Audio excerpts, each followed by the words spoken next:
Sa iba pang balita, U.S. Ambassador to the Philippines Philip Goldberg dumalo naman sa Youth Southeast Asian Leaders Conference kung saan nagpayag siya ng isang mensahe ng inspirasyon kaugnay po ng pagsusulong ng kapayapaan sa bansa. Ang ulat ihatid sa atin ng aming kasamang si Sweden Velado via phone touch.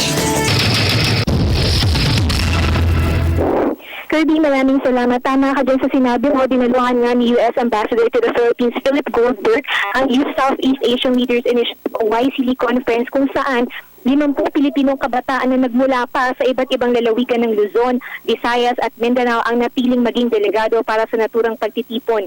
Sa harap ng mga batang leader, ibinahagi ni Ambassador Goldberg na bilang isang tagapagsulong ng kapayapaan, mahalagang mag-isip ng makabuluhang paraan para maipaliwanag sa kanilang kapwa kabataan na ang pagkakaunawaan at yung tinatawag na reconciliation ang mahalagang sangkap para matigil na ang digmaan at makamit ang kapayapaan.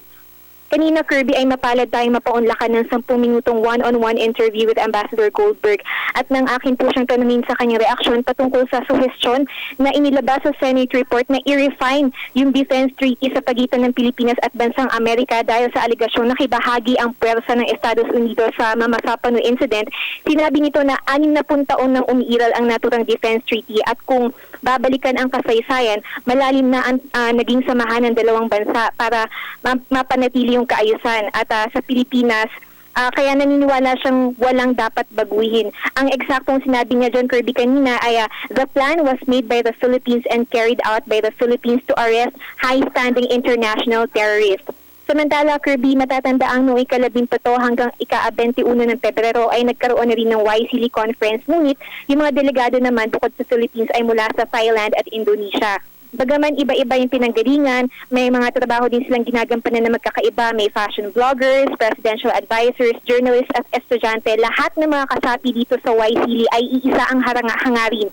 Ito yung isulong yung kapayapaan.